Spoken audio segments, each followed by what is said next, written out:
জমজমের পানি পান করার সময় দুইটি ভুল কখনো করবেন না।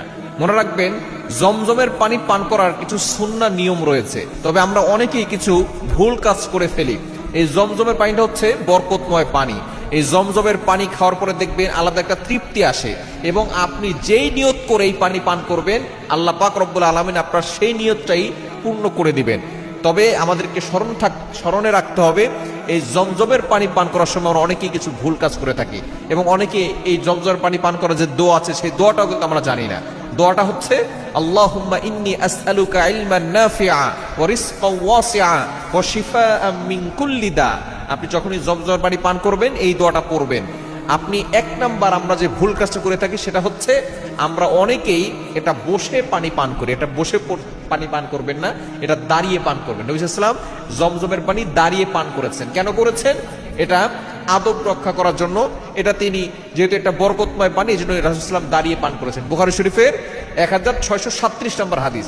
নবী সাল্লাল্লাহু আলাইহি ওয়াসাল্লামকে জমজমের পানি দেওয়া হয়েছিল, নবী সাল্লাল্লাহু আলাইহি ওয়াসাল্লাম দাঁড়িয়ে পান করেছেন এবং কিবলার দিকে মুখ করে তিনি পান করেছেন। সুতরাং আমরা জমজমের পানিটা কিবলার দিকে মুখ করে পান করব, এবং অবশ্যই দাঁড়িয়ে পান করব, যেহেতু রাসূলুল্লাহ সাল্লাল্লাহু আলাইহি ওয়াসাল্লামের এটা সুন্নাহ। এবং আমরা অবশ্যই একটা দোয়া পড়ব। দোয়াটা হচ্ছে আল্লাহুম্মা ইন্নী আসআলুকা ইলমান নাফিআ ওয়া রিজকান ওয়াসিআ ওয়া শিফাআন মিন কুল্লি দা।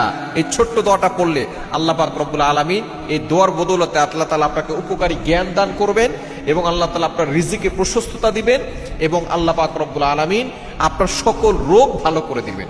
এবং দ্বিতীয় নাম্বার হচ্ছে, আপনি কোনো নিয়ত না করে এই পানি পান করবেন না। কেননা জমজমের পানি আপনি যেই নিয়ত করে পান করবেন আল্লাহ তাআলা সেই নিয়তটাই পূরণ করে দিবেন।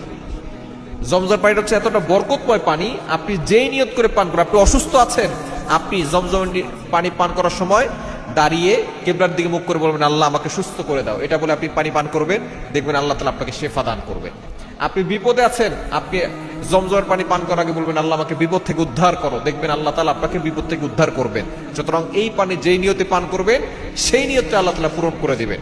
এই জন্য অবশ্যই আমরা এই যে সুন্নাহ নিয়মগুলো আছে সেই নিয়মগুলো মেনেই জমজমের পানি পান করবো, তাহলে এটার বরকত আমরা পরিপূর্ণভাবে পাবো ইনশাআল্লাহ।